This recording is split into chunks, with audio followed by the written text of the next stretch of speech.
Oh, it's Pride Day at the White House. Welcome to the White House. Thank you.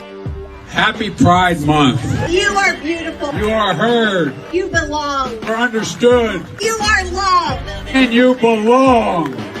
And then things went horribly wrong. Are we topless at the White House?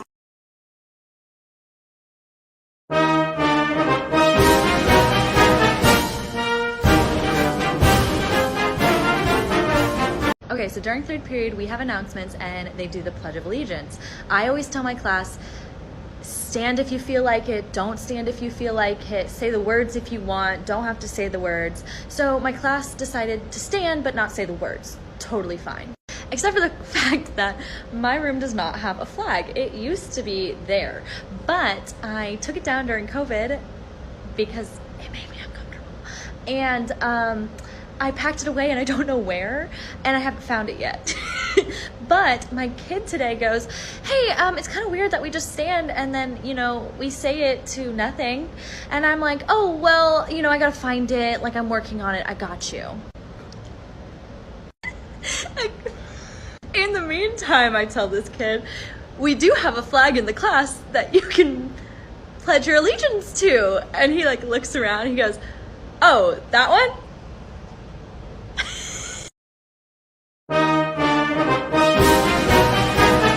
The Blue Jays have now designated Anthony Bass for assignment. Now, Bass was scheduled to catch the ceremonial first pitch tonight as part of Pride Weekend. The pitcher has been facing backlash after sharing a video that supported anti-2S LGBTQ2S+ boycotts of Target and Bud Light.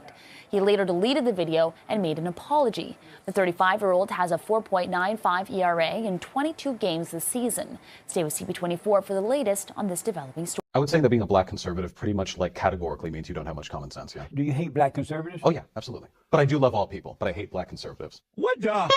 You think they should vote like the radical blacks who are voting for Democrats? Absolutely. So you're saying blacks don't have the common sense to make good decisions for themselves? Black conservatives? Oh no, because they have the gall of being conservative while having experienced what it means to be under the heel of a white supremacist state. It seems to me they're the ones who should have the greatest interest in voting against it. How is it that when I was growing up, under the Jim Crow laws, on the plantation, that black people did better then than they are today? They had families, they got married, abortion was unheard of, they bought land, built businesses, they became professionals, they went to college, those that wanted to go. Why were blacks able to do better then than they are today? Because white folk got more clever. I'll stop treating them like victims. I'll say, hey, you got to work hard, you got to overcome your status. At the same time, white folk got more clever. Excuse me, do not... Ladies and gentlemen, I'm here today to apologize. Why did you say ladies first? That's sexist. It's just a standard greeting. Let me start over. Gentlemen and ladies... Who says the man? Okay, sorry, humans in the audience. I identify as a basketball. Humans and basketballs. I'm a parrot who mimics words but doesn't comprehend them. Humans, basketballs, talking parrots, and whatever else is out there. Whatever? It's whoever. Actually, it's whomever. No one likes you, Mary.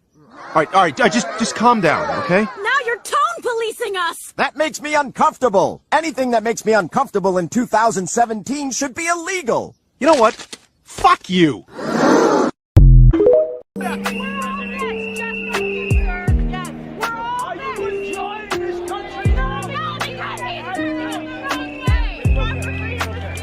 Let them have they say it's okay. Give me a gun, I'll shoot you. No, it's okay. It ain't okay.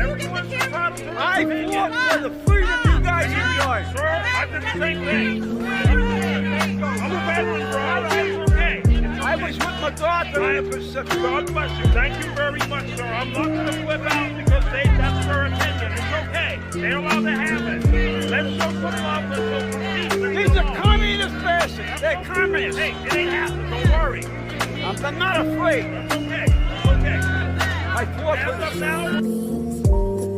I am so upset that the things we did and the things we fought for and the boys that died for it, it's all gone down the drain. Our country's gone to hell in a handbasket. We haven't got the country we had when I was raised. Not at all. Nobody will have the fun I had. Nobody will have the opportunity I had. It's just not the same.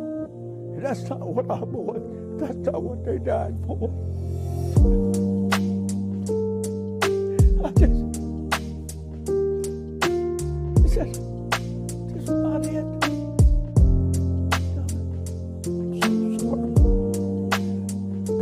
That isn't what we fought for.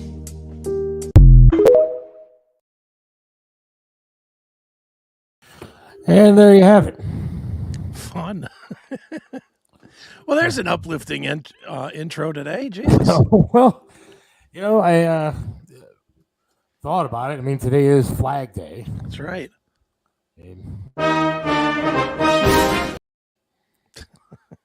How about we take pride in that flag? It's the only flag I do take pride in. I mean, it's Pride Month. I thought pride was a sin, one. But two, that flag is the flag that we should be honoring. That's the only one I do. And a lot of, what I played to start out the show is what some people call an anomaly and some people call the minority of things that are going on, but it's not true. What's going on is a lot. It's going on a lot around our country with our teachers. It's going on a lot in our government. I mean, you had people on the White House lawn taking their tops off. Yeah. Men that are now women, supposedly, or whatever they are. Whatever you want to be, I guess. But it's still the White House and taking their top off and going around, even though the White House says they condemn that. They allowed the day. Yeah, I don't see them locking them up.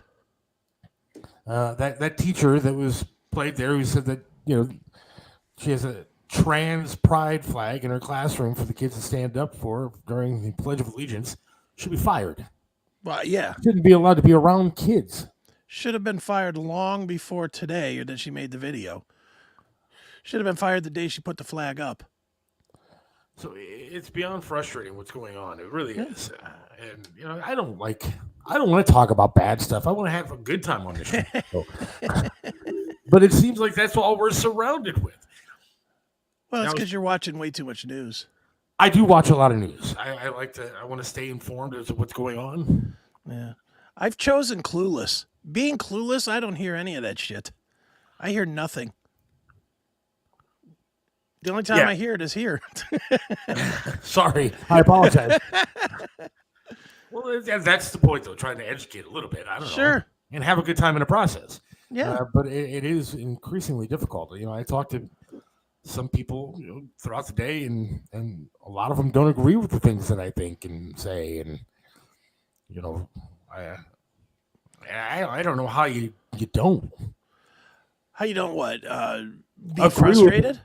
Agree with the side of decency. Because decency is an old-fashioned value. And I don't disagree with you. I mean, for the most, I do some indecent shit. I'm not going to lie. But, for the most part, I try to be, please, thank you, respect my elders, love for the country. I obviously served it. I try to do the bulk of the things, Well, what do you consider indecent? Well, you swear a little bit. So what? And everybody swears a little bit. My porn habits are off the charts, but right. Looking at porn, but where do you do that? Do you do that on the White House lawn? Do you do it in your front yard? No, I'm assuming you do it in the comfort of your own home. Absolutely. Well, same as most men out there, or some. Yeah. I'm not excluded from that. I'm not saying that I don't do it, that I do everything right. I'm not the moral police. But what I am saying is that in the comfort of my own home, behind closed doors, I do what I want to do. When I'm talking to my wife, I talk a certain way that I wouldn't talk in front of strangers. Sure. And I try to keep my outward appearance towards people at least polite and respectful. Right. Well, Whether I get frustrated I think there's with customer service is a different story. But sure. I still try to be a decent human being. Sure. And well, we've lost that. I think in our day, and I hate to be old man on the lawn, but I am. In our day, it was fine to be a degenerate, but your degeneracy stayed at home. Looks like a shower guy. like shower porn? Yeah. No, boat porn. Nice. If you want to get into that, boat porn is my porn. Yeah, well, if we ever talk about that, I don't like anything outside. Outside freaks me out. I can't watch that. I don't know why. I'm all about boats. But I don't understand where we lost it, because, look, I understand it's not the leave it to beaver times. I get that. And I think times were pretty weird back in the hippie days and the 70s. Everybody has their time, their generation, their era of whatever you want to call it. But Now it just seems like everybody's really, there's a definite divide between people that are trying to do the right thing and then people that just don't give a shit anymore. You know what? I can whatever the hell they want to do. I'll make an argument for the exact time, because I can narrow it down to the exact time that it changed. Ready? Yes. The rise of Howard Stern. You think that guy had that much power? Well, here's what I think. Before Howard Stern, the hardest, you just didn't get edge. You did not get edge in the media. All your TV shows were, Family Ties, Give Me a Break. You might have a little racial stuff here and there with like the All in the Families and the Jeffersons and whatnot. But for the most part, everything was kind of vanilla. Everything was pretty vanilla. Radio was the same way. Stern came in, edgy, talking about chicks, talking about wanting to bang them, talking about all the different stuff. But what followed? The need to go further. The need to take it more dirty. Make the stuff that you couldn't say before more acceptable and more, daily. And it did go that way. Radio changed that way. Then you saw TV start getting that way. You saw it all. If you really look back to it, I mean, think about even seeing a pair of tits in a movie. If there was a movie, Friday the 13th or Nightmare on Elm Street or whatever, that had any kind of nudity on TV when I was growing up in the 80s, it would only be on HBO or Showtime, and it would only be on after 10 o'clock. There was like even a time limit for cable after 10 o'clock. Now, in today's world, you can literally go to Plex and play it on demand and see nudity. And any movie that has nudity on it is there. And it wasn't like that until the movement from Stern. I can't think of somebody before Stern that was dirty like that and successful. There were guys that were dirty, but they weren't successful. The media beat them down.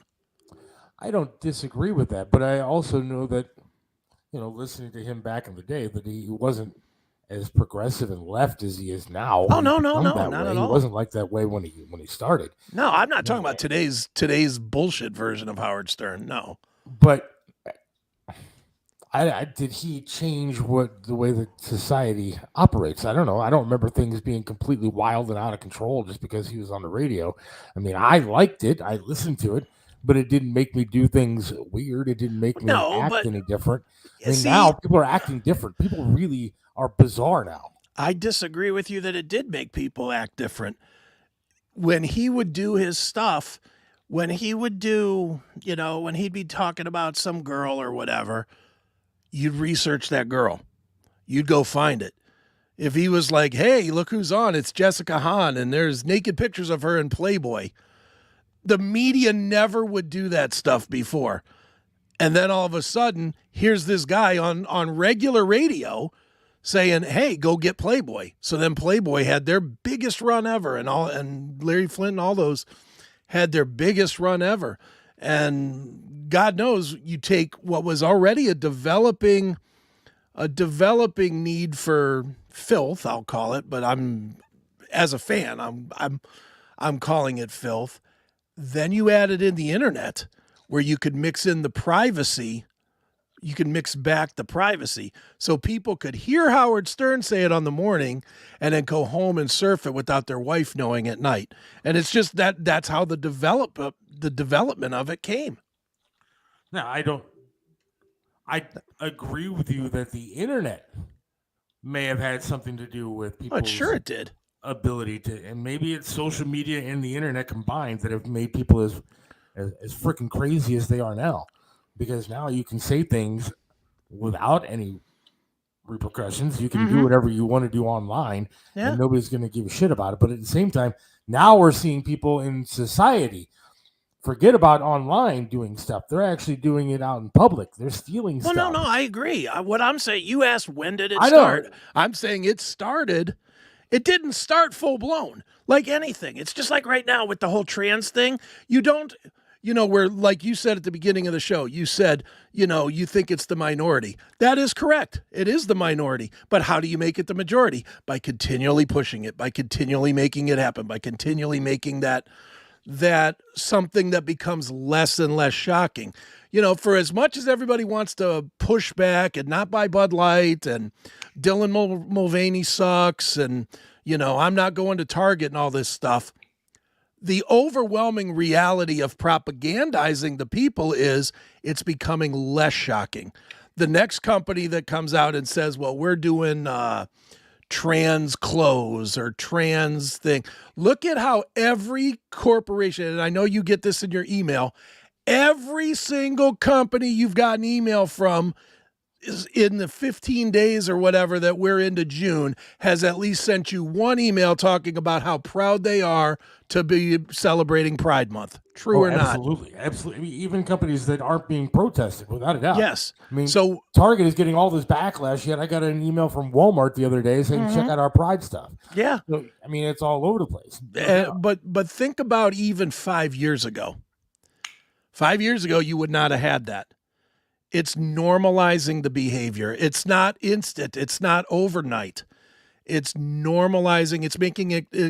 When you got the Walmart email, did you instantly think, screw them, I'm never shopping there again? Or did you just go, whatever, delete and move on? Yeah, that's kind of what I did. Yeah, because it's not as offensive to you anymore as it used to be. It's I don't know not if as it's shocking. Offensive to me anymore, but what am I supposed to do? There Well, does that's come a point where it is so saturated that you don't have a choice but to go places. Which is the goal of the people that are trying to push the agenda. So they what beat do you you do? down. Look, you either hold the line or you don't. That's really what it comes down to. And I'm guilty of it too. I'm not trying to say it like I'm the moral majority leader here. I do it all the time too. I mean, that, to be fair to me, it's not an issue I care about if people are gay or not. I could care less. I don't Do whatever care you either. want. Do whatever you want. Honestly, we're in such chaos these days that I don't care. But that being said, if you really want to make it stop, it has to be, oh, you're flying a pride flag? Not shopping with you. Ever. And if that's every store except some AryanNationClothing.com, then you buy Aryan Nation clothing. It all goes to how far are you willing to go for your stance on a cause. Yeah, I guess that's the problem that I have because, again, like you said, I don't really care what people do. Mm-hmm. That doesn't mean anything. I don't really give a shit whether you're gay or you're not gay, whatever. It doesn't matter what you do behind closed doors. Again, you could look at all the porn you want to look at behind your closed doors. But if you start looking at it where my child, as I'm driving down the street, can see you outside watching it, sure, then that's where I have a problem. And again, it's the forced acceptance that the left agenda seems to be pushing. It's either accept it and like it, or else you are a racist, you're a homophobe, and we're going to put you in jail. We're going to take away your job. We're going to do everything we can to push you down. We're going to close down your social media accounts. Mm-hmm. We're going to do whatever we can to tell you that you're a bad person. Yeah. I'm not a bad person. Yeah. I just don't want it pushed where I have to accept everything. And again, where our children are being forced to accept it and learn it. But here's the thing. You're not doing anything to stop it. Well, I don't like know you what said, to do to stop it. Well, but like you said, you've kind of given up, and most have. This is what the left expects. The reason they keep putting, because come on, dude, if somebody calls you a homophobe, do you care anymore? Honestly, do you care? No, if somebody I calls you don't a really- racist, do you care? Look, I don't care what anybody says to me. I've been beat down over my radio life for 20 years. But there was a time that you did care. But yeah, of course there was. But I still take offense to it because look, I'm just not that way. And so to have somebody accuse me of something like that, especially people that are sometimes family members that think that I'm a bad person and look down on me or talk down to me because they think that, how could you honestly think that way? How could you honestly not accept everything that's going on? How could you not accept that guy with his fake breasts, who's now a woman, on the White House lawn? How could you not accept that? Because I don't have to. Well, that's it. I'm not a bad person because of that. No, and you never were. But the agenda is telling you are, and you're giving them more weight than they deserve. Sometimes you just got to look somebody in the eye and go, okay. Oh, I'm a racist? All right. I'm a homophobe? I'm a transphobe? Sure. And just really not give a shit. To really not care, you have to really not care. You have to just say, I don't care if I hurt your feelings. And unfortunately, 99% of the world, we can bitch about it here, but 99% of the people that are even watching this right now will not do that in their job, will not do that in their friend circles, will not do that in their family circles. They won't do it. And then the other issue is if I had a 9-to-5 job, usual, just a regular whatever, and I was talking like this there, you'd be fired. Or even if they saw this podcast, they might fire me. You would? Yeah. Because I'm not accepting the forced acceptance that's out there. Dude, one of the main reasons that I have, not my jobs per se, but well, really it is. I was in corporate America for 15 years or so. I worked the corporate jobs, working in a cubicle, doing IT support. Hi, can I help you? Let me reset your password, that kind of crap, right? I had to get out because I couldn't get along with the people. That's just what it was. I could not get along. I couldn't convince myself to suck enough ass to stay in a job. And I kept getting fired. I got fired from pretty much every job. Every single job I had, I got fired from because I could not do it. And quite honestly, at some point, I just got to the point where it was like, I'm starting my own thing. I'm just going to do my own thing. No one can tell me what to say or think or do if I am my own boss. And nobody can. And I mean, dude, even you want to bring up the gay community or the trans. I've had problems with Pinball PA with the trans community. Or not the trans, but the gay community. Because I wouldn't do a well, when we first opened up, 2015 or whatever year it was, we noticed that it was a straight sausage fest in our Pinball PA every day. I mean, it was literally 100 guys, 1 girl. It was that level of disparity, that was coming in. So I decided to do a ladies' night. And, just ladies get in free if they come in with their husband, father, boyfriend, easy, right? Just an easy deal. Basically, 2-for-1 sale, but we had the caveat of we wanted women to come in. So we were doing it like, do this. I immediately get calls that I can't do this and we're not allowed. And if we continue that they're going to picket and And my only thing that I said back to them was make sure you spell the name of the business right when you get it in the paper. Because I didn't care. And I wouldn't do it. And I didn't do it. And I didn't cave. And I didn't apologize. I just said, no, not going to do it. I'm not doing it your way. And I didn't. And believe me, we were a brand new business, dude. We were really putting the risk out there. And my guy that I started the business with, Ed, he was freaking out because he was like, "What are you doing?" And I was like, "No, I don't cave to people. I never cave to people. I'd rather be unemployed than I'd rather lose my job than my sanctity as a human."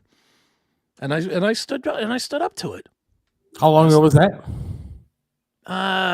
2015.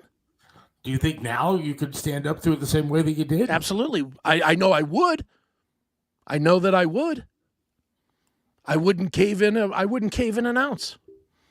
And my answer to the press and everything else would be this simple thing. If you don't want to come here because of my stance, don't. Don't.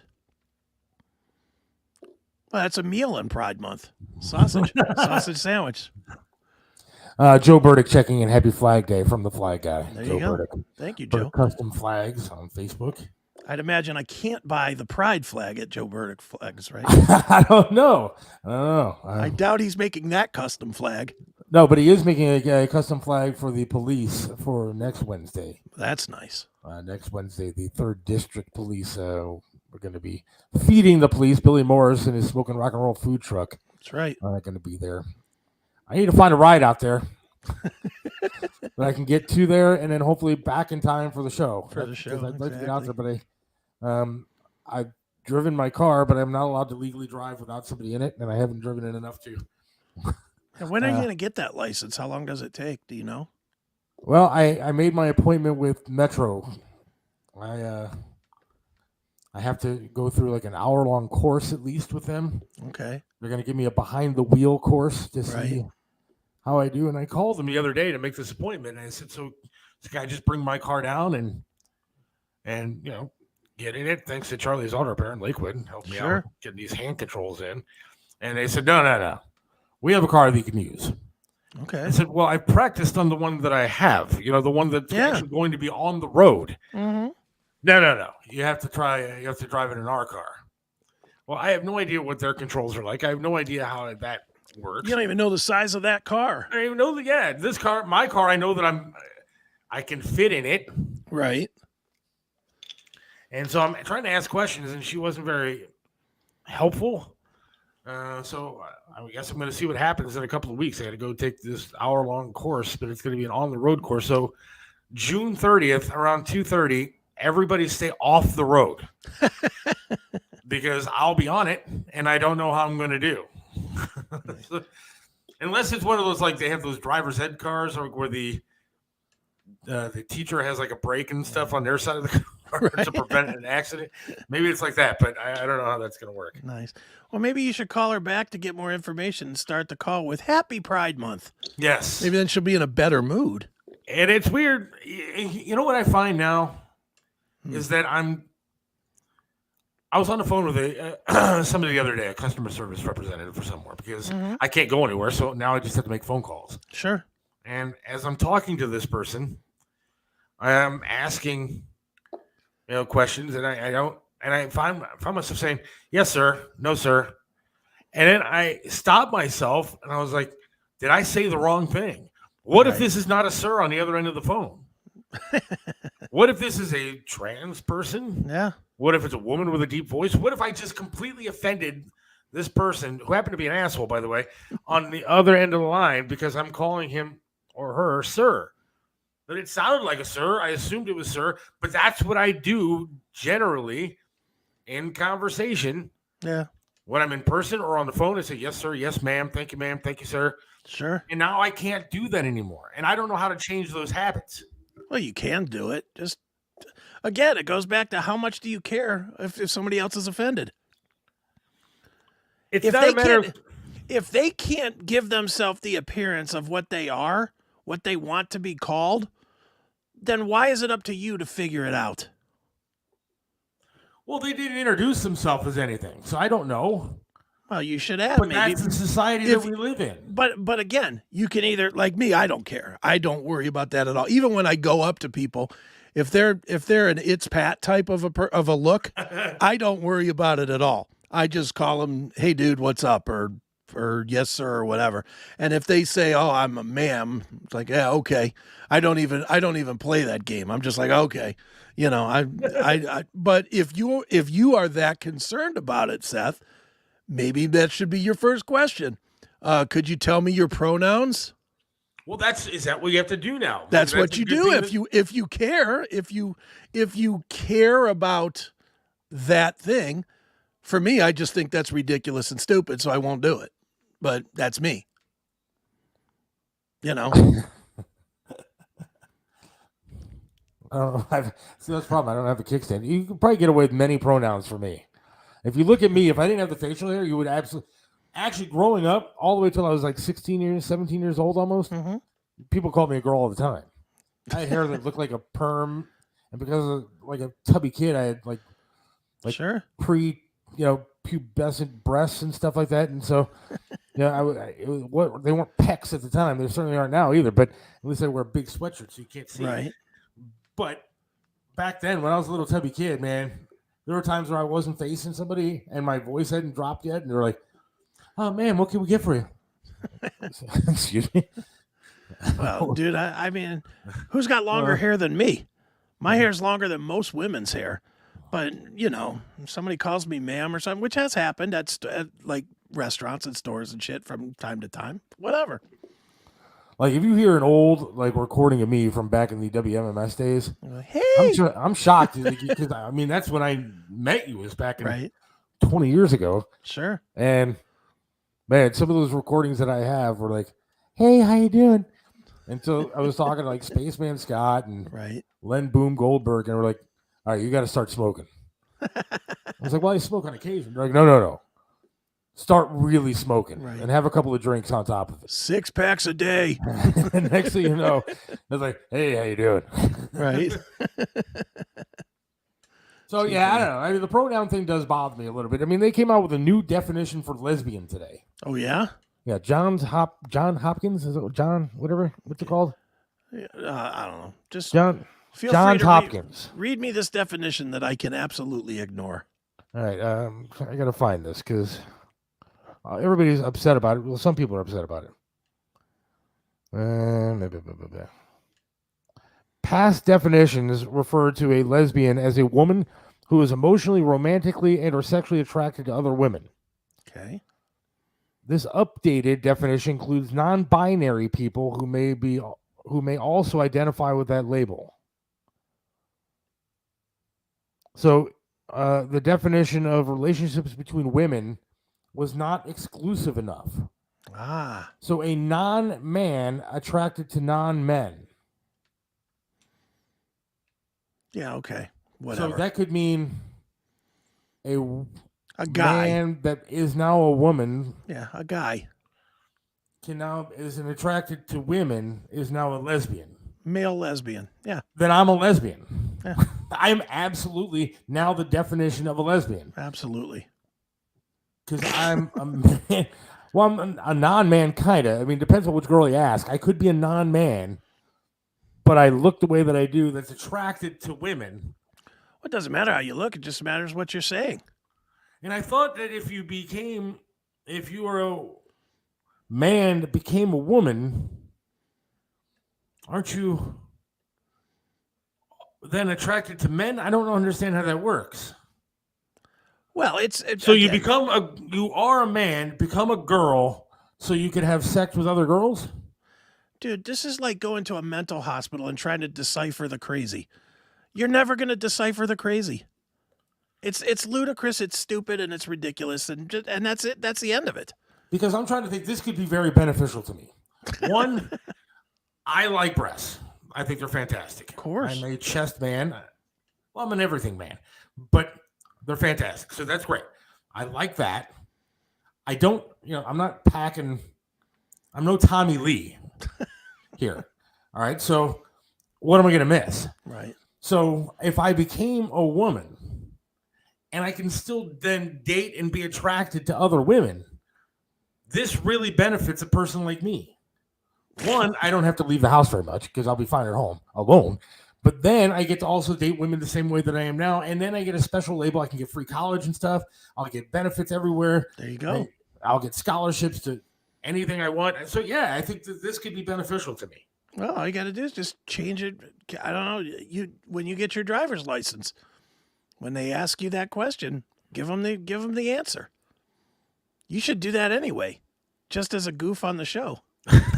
Because you got to go get a driver's license. I do. I can identify as whatever I want when I get my license, right? You should identify as anything but a man. You really should. So I can put down non-binary on my license when I get it? Or cisgendered or something, yeah. You should put the furthest from what you are as what you identify as on your license. Come out of the closet, Seth. You are trans women. I'm multiple women. Yes. Tell the truth.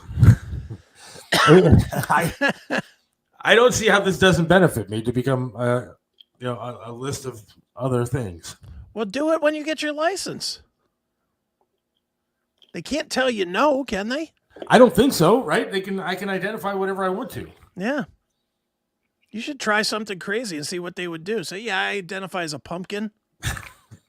See if they put that on your license. I don't know. When a cop pulls you over, I see you identify as a pumpkin. Yes, sir. Yes, I do. Yes, your pronouns, whatever you are. You may call me Ichabod.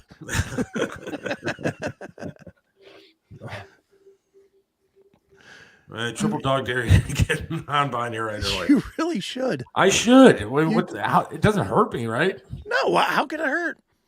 If anything else, look, I'll tell you what, if you do it and you want to change it, I'll pay the fee to go get your thing changed, whatever it costs. I mean, I've waited this long to get a license. I might as well go all out and just do whatever I want to do.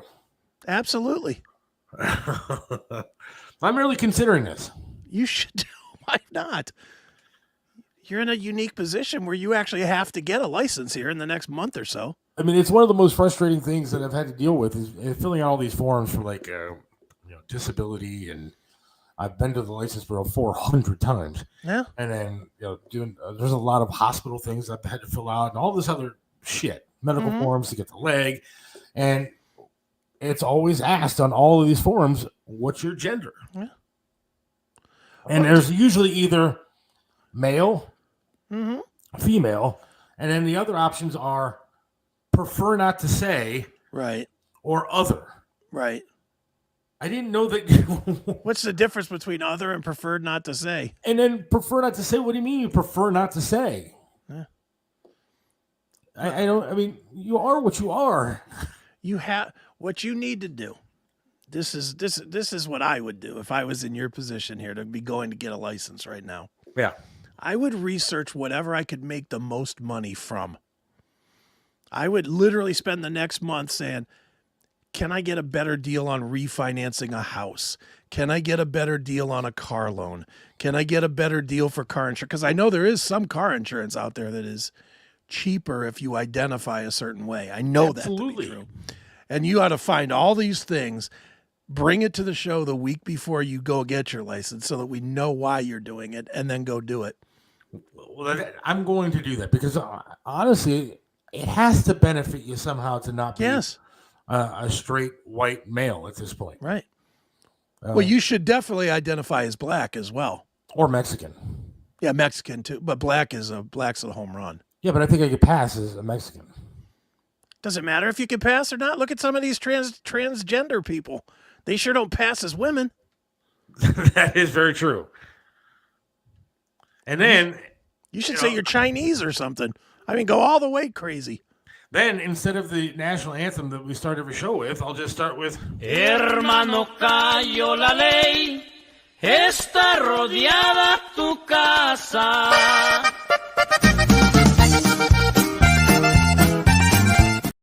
The Mexican polka version. There we go. We could definitely do that. So I think it's a good idea. If the world's going to be crazy, you might as well play into the crazy a little bit, man. If it benefits you. Yeah. You're a flipper. Too funny.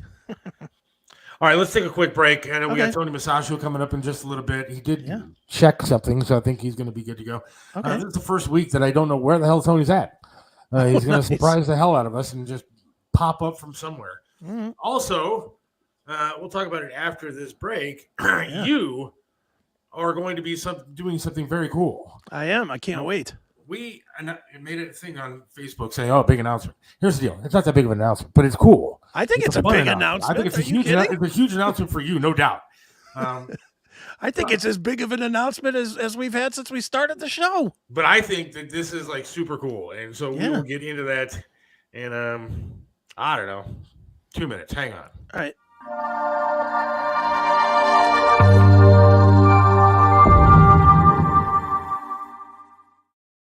Hey everybody, it's Don Dockin. When I'm feeling nostalgic, I always go to Pinball PA. You gotta go check it out. It's a lot of fun. Stop what you're doing and start making memories at Pinball PA, located at 2284 Broadhead Road, Suite 10B in Aliquippa, Pennsylvania. We have over 420 video games and pinball machines to play, and all games are set to free play, so no quarters or tokens are needed. Pinball PA is open 6 days a week. and is the best and most affordable entertainment spot in all of Western Pennsylvania. Check out our website at www.pinballpa.com for more details. Come visit Pinball PA today. Initials up.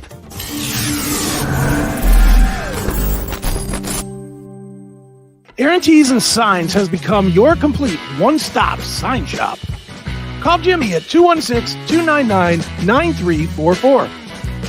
Their friendly and professional staff can and will help you build your company brand and identity from start to finish. One stop means you get a complete package from one location.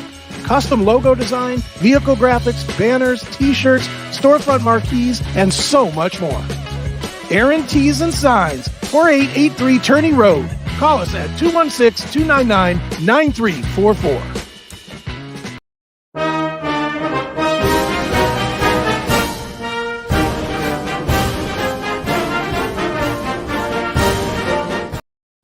Yes, happy Flag Day. Yes. All right. So on Monday. Last Monday. This past Monday. It's past Monday, yeah. Not next Monday. Yeah, this past Monday. Right, 2 days ago.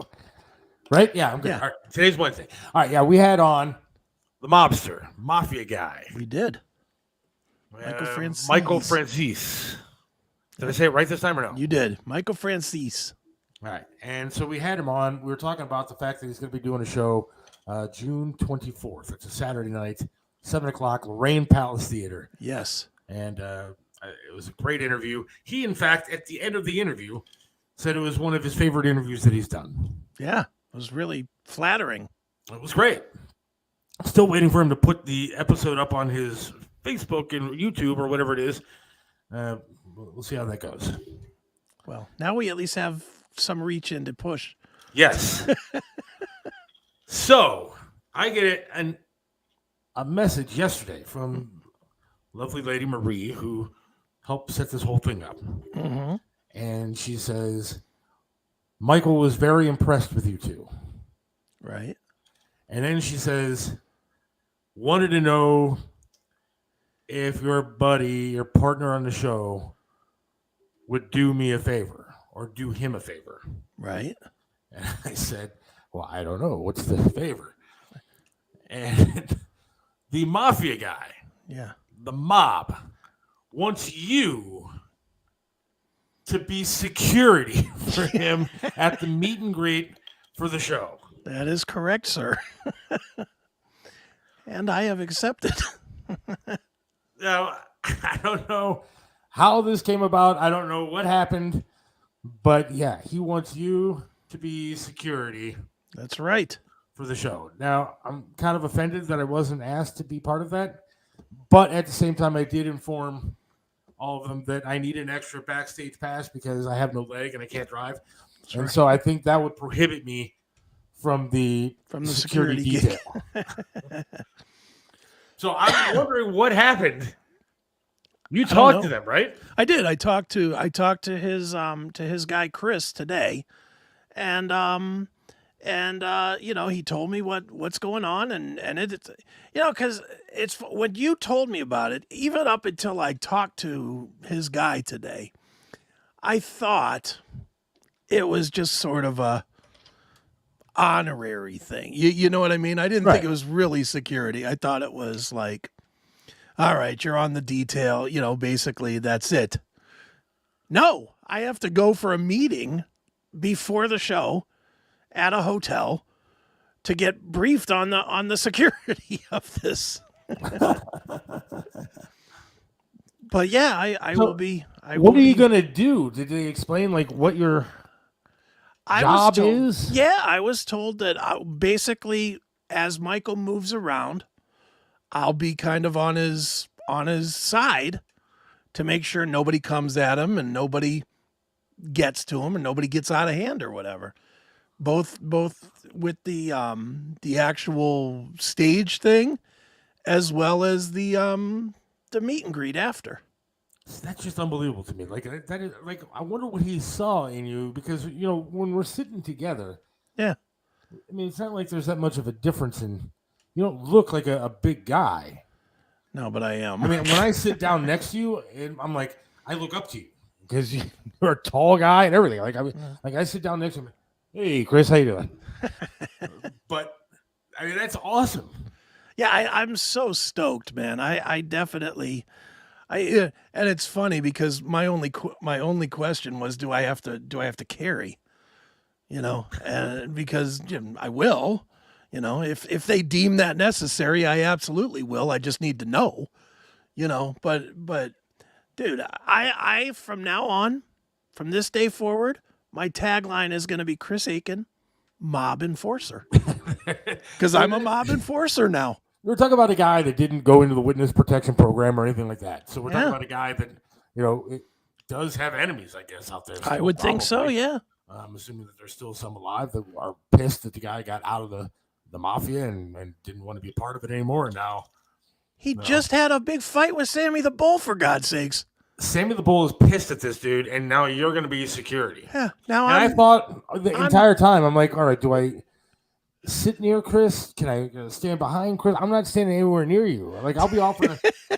You'll be calling me from the venue. Hey, what's up? Hey, how are you? I still get my backstage pass, but I'm going to stay way backstage. Like, I'm going to watch from the side of the stage where you guys, there's no direct angle line of sight. So, well, I am honored. I'm honored to do it. That's cool. I can't wait to do it. And my mom is really a big mob person, and I invited her to come out and do it. And she could not have been more excited. She gets off on my celebrity sometimes, but not often. No, most of the time she doesn't know who the hell I'm talking about when I'll be like, oh, I'm meeting so and so. She's like, yeah, okay, that's great. No, half the time I should say when I was sitting there thinking about the entire thing last night, I was so happy. I was like, one, I think it's an honor that the guy liked us. Yeah. And like the interview, like the questions, we had a good time on the show, and that was fun. Thought it was cool that they said we could have these all access passes, and I think that would be good to check out. I'm looking forward to that. But then I started thinking about the bad side of this. I was like, I know what's going to happen. I know my luck in life. I'm going to be back working with fucking Mike Jaselka again because Chris is going to take off. Now he's going to be Michael's security boss as he goes around the country doing tours and stuff like that. And he's going to be often doing the security detail. And I'm going to be sitting here trying to figure out, if I can get Billy Morse to actually return my phone call to talk about the fucking police thing. But, so you're going to just take off into this wild mafia sunset, and I'm going to be stuck. I don't think that's going to happen. That sounds like more work than I'm willing to do. I'm willing to do it for a night, but that's about it. Ever do bands? Ever do security for bands? I've done a little. Never as a job per se, but like friends bands or whatever. I've definitely kind of held the line, and as you're well aware, I certainly am not afraid to throw a punch. So, right. I've definitely been in more than my share of fights. So, I'm not afraid of violence in any way. So, see, I don't think there'll be any. Come on. No, probably not. But I've always been more of like the lover, not a fighter kind of guy. I've been in very few fights, but some, pretty good ones. But I actually did security for a while. I was a bouncer at the Basement Club in the Flats back in the day. Remember the Basement? Yeah.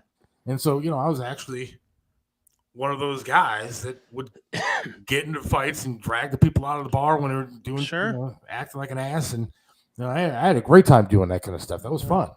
I was also a security guard for the Rock and Roll Hall of Fame when it was being built. Right. And so I was just a jackass who sat in my car and had a little yellow light that I plugged into my cigarette lighter and put it on top of my car and just sat there trying to keep homeless people out of the hole. Sure. But I, as far as security goes, I did do security at the Powerhouse down in the Flats. Okay. And my job, I had a little time clock that I walked around with, and I had a key, and you had to go around to different spots and check in to make sure that you were checking stuff out. And like the worst thing that ever happened to me there was I found a couple having sex underneath the stairs of the Powerhouse. And right. I actually said, just finish, and I watched, and then they left. And so I wasn't much of a security guard. Right. I worked at security at the IX Center. Okay. And it was overnight. So right. like a show would come to town, it'd be pitch black in there, and it would be my sorry fat ass walking around. What am I going to do? I had a flashlight. So if somebody came in and wanted to rob the place, I wasn't going to do literally anything. Right. Yeah. You were sleeping for an hour, getting up, taking a walk around, and going back to sleep for another hour. And then sometimes I'd hide under a merchant table if I heard a noise, because it really was kind of a terrifying place to be at alone overnight. But so as far as security goes, I've never had to do something like this. Sure. This is a big deal. Believe it or not, I have done security like this before in the military. You know, when I first got to Korea, the first 7 months that I was there, that was my job. I was a bodyguard for the commanding general of Armed Forces Korea. That was my job. So I actually do have experience doing it, but, you know, I'd imagine this is a little different than a 4-star general. So this is, I just can't believe that it's happening. It's so bizarre, man. I was saying to somebody today, I was talking to him about this, and I was like, how does this crazy stuff happen in my life? You know, it's like my life is, you know, I see everybody else's life, and none of this kind of wacky stuff happens.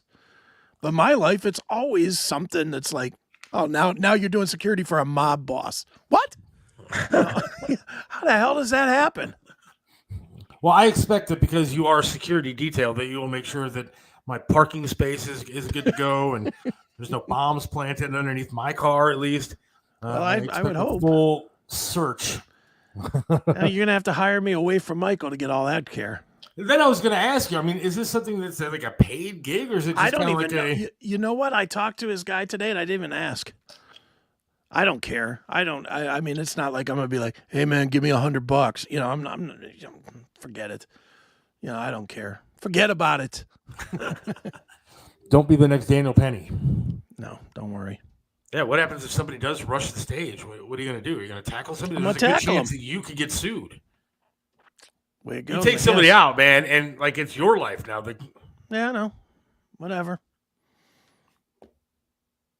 Believe me, if they get up there, I'll take them all the way out. If I'm going to go to jail for it, I'm going to go to jail for a good reason, not for pushing some asshole. Have you ever been to Lorraine Palace Theater?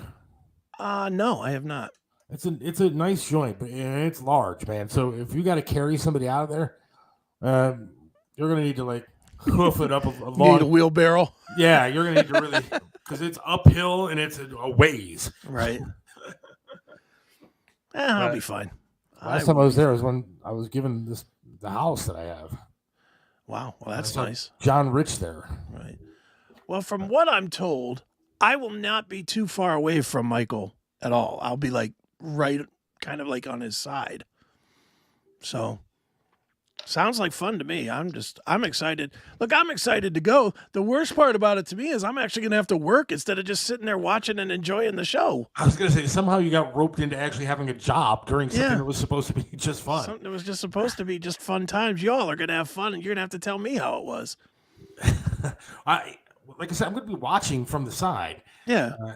Because I think that will just be kind of cool. Hopefully they can give me a seat over there. But I think the whole thing sounds like a lot of fun, to be honest. It is. It's going to be great. I can't wait. It starts at like, what, 7 o'clock, I think? 7 o'clock, yeah.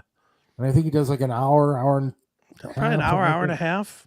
So I think, and I don't think and then we the don't meet have and opening greet bands for stuff like this. No, but then there's the meet and greet after. That's probably another hour.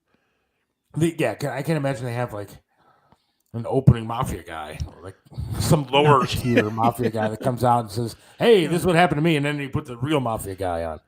Yeah, so, here's Johnny the Pig Pagano. You know, I hate to be the opening act on that one. Yeah, no kidding. Yeah, I don't know how it all works. I guess I'll find out here because I got to give them some names of people that are going to go with me. But I'll get the story then. Am I going to wear a suit or tracksuit? Whatever they need me to wear. Yeah, do they give you like a security shirt? That'd be kind of cool. Yeah. You get like a free security shirt? They ain't going to give me, I know me, they ain't giving me nothing. I'm just going to show up and they're going to be happy that this big caveman looking monster is sitting next to Franzese, Michael Franzese. I'll tell you right now, I've known you for a while and we went out, a month ago or something to the comedy show. And yeah, ain't nobody getting by you. No. There's nobody going to get by me, and let's be honest, people take a look, they're going to think twice about coming at me. Yeah. That's the joy of me is, that I definitely look the part of a little bit crazy. Yeah, you're going to be very intimidating, I think, on that stage. Yep, I think so. So, and then maybe that's what he saw. Maybe he was watching the screen going, look at this fucking monster. It could very well be. What the hell do I look like? Again, I'm going back to trans. Now I know that I'm going to go ahead and sign up to be a woman on my driver's license. You've got the sophisticated glasses on and a respectable beard and whatnot. Especially on Monday when I didn't have a hat on and the hair was just all over the place, I just look like Captain Caveman. It's just a lot of hair and big. I went from Seth the Barbarian to Seth the Broad. The Broadbarian. I mean, what the hell happened? How tall am I? 5'9". Not that tall. No, but you are intimidating. Yeah. There's no way you're 5'9". Get the fuck out of here. I am. I'm 5'9". How tall do you think I was? You're tall. I'm 5'9". No. I am. I always have been. 5'9". We're going to have to try that out on Saturday because I'm bringing a tape measure. Go ahead. I'm 5'9". That one. I'm not taller than that. Why would I fake that I'm shorter? I don't know. I'm thinking maybe you grew and you just don't know it. Because I've seen you in person. I'm a tall 5'9", I guess. You are a tall 5'9", no doubt about it. But now, after this conversation, after finding out that I'm not going to be allowed anywhere near Michael because my friend is going to push me out of the way, I am going to absolutely apply to be a woman on my driver's license. Hey, you get close to my client, I'll be kicking that fake leg right out from under you. Yeah, see? I see how this works. See that? My client now. Yeah. And, I'm a fat guy, so you're going to have to drag my ass a long distance. You're going to have to get that wheelbarrow out. I'll let the staff handle that. I'll just get you with the zip ties, and then I'm done with you. So give me your tech weenie watching cameras, sending you radio messages over your earpiece. Couldn't I get a job like that? Yeah, we could have like a little walkie-talkies or something going on. Yeah. I remember Glenn Beck came to the radio studios one time. Okay. And obviously Glenn Beck is a great radio guy. A lot of people know him. In fact, if you sign up for the Odyssey channel, yes, the $4.99 a month, the extra content, I'll be putting up some bonus content either tomorrow or the next day with an epic rant from one Glenn Beck talking about what's going on in today's society, and I will respond to that because I think it's very cool. But anyways, he was at the radio station, and he shows up. Well, first, the day before, they sent one of their security detail into the building to see where he's going to be, what hallways he has to walk down, and all this stuff. You would have thought the fucking president was going to be there. Right. And then when he does show up, he had to use a studio down the hall from us. And from what I heard, he was a nice guy. I kind of just waved. Right. You really couldn't get near him. The security guys were nice guys, but they did that. They had in their sleeves little microphone things, and they had those, ear pieces with curly wire hanging down from their ear, and they were all talking into their sleeves for Glenn Beck. For Glenn Beck. Wow. And then it was terrifying because we were on the fourth floor. You could see out the window when he was leaving. He was walking out to his car. His car, limo was there to pick him up. Right. And there was a woman who wanted to get her book signed. Right. And she started literally running at him with this book because she wanted to catch him before he got in the car.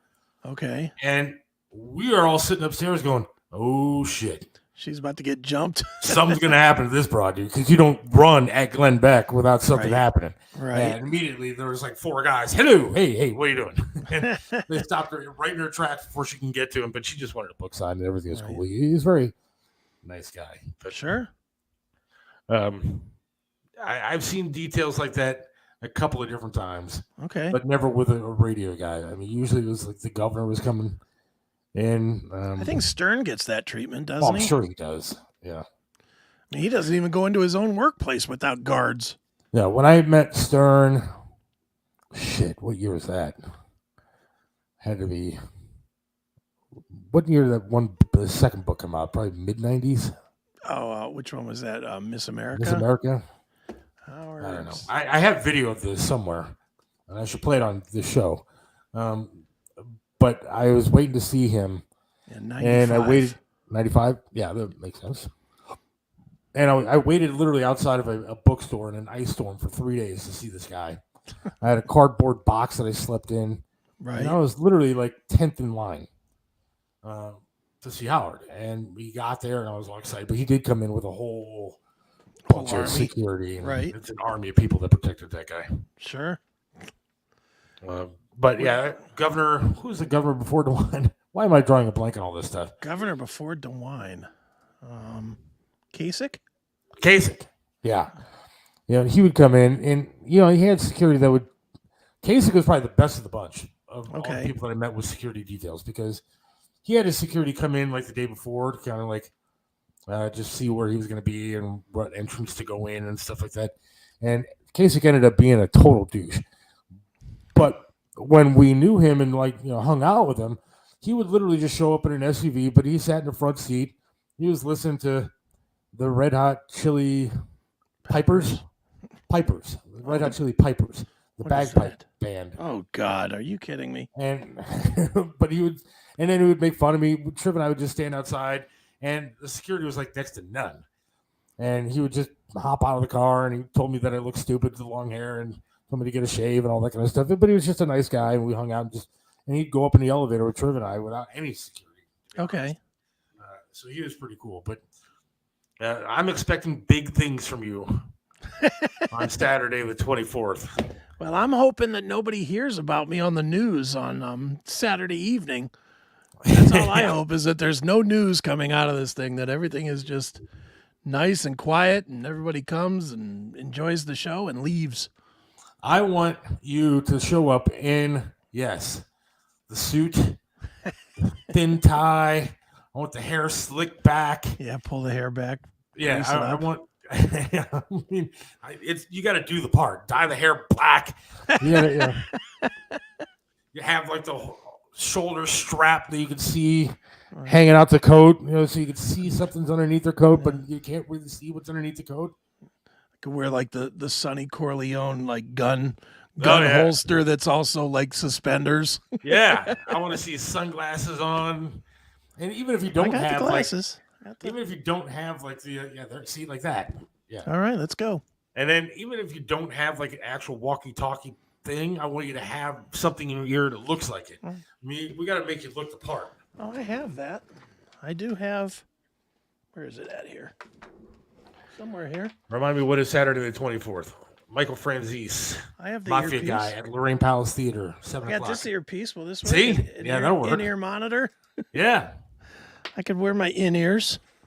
So you're going to be security for the Mafia. That's right. going to be awesome. And then what my job, though, is I have double secret probation fucking cool guy stuff, operations to do.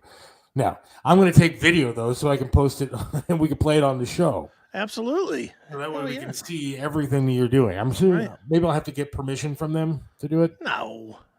But I'm going to take video of you being security guy and some of the stuff behind the scenes that goes on so we can play it on the show. Sure.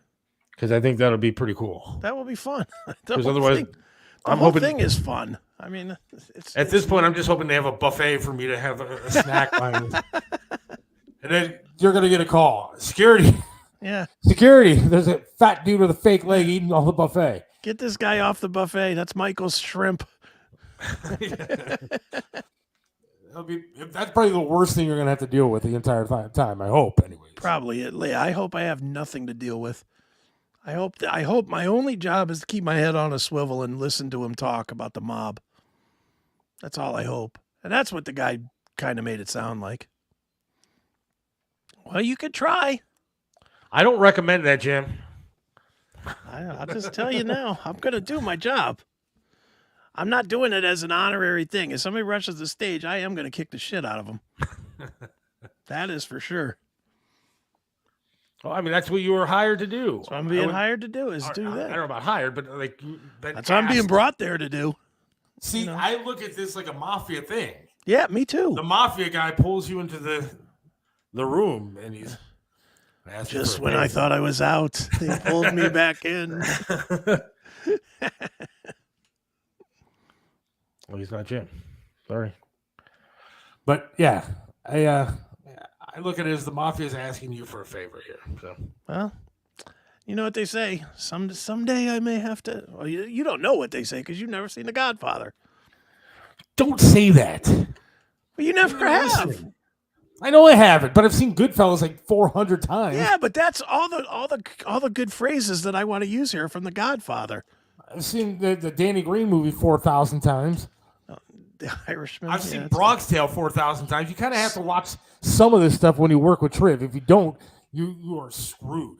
I remember the first time Triv asked me, he's like, "Don't you have that clip?" And it was a Pesci clip from Goodfellas. Okay. What am I, a clown? Do I amuse you? Right. And Yeah. so Triv was saying that, and I said, "I don't know what you're talking about." And I think that was the first time that Triv wanted me fired because I had no clue what the hell he was talking about. And when he told me, I was like, all right, I'm going to go home. I got to watch all these movies. Right. And I watched all of the ones that I know that he liked, except for the Godfather stuff. I just couldn't get into it. How could Triv have not made you watch The Godfather, though? It's the most quotable movie of all of them. Because one, it's kind of out of my age range, I think. What year did that movie It's out come of out? my age range, too. 872. I was 4. It's the best movie ever made. The filmography of it looks a little bit shoddy to me. Stop. Are you kidding me? I don't know. I've never really attempted to watch it. Dude, Everybody that I talked to said it's boring. You know what? When I see you on the 24th, I'm bringing you the box set. I'm going to hand you the box set on DVD, and you can watch it. And then you could tell me that it's boring, because it's not. It's fantastic. Look, and the worst part, let me tell you the worst part. So I was talking to the publicist for Michael. Yeah. And he goes, "All right, are you a mob guy?" I was like, yeah. I mean, because again, I've seen a lot of the other movies. Sure. And I've talked to Triv 4,000 times about, the mafia and stuff like that. Mm-hmm.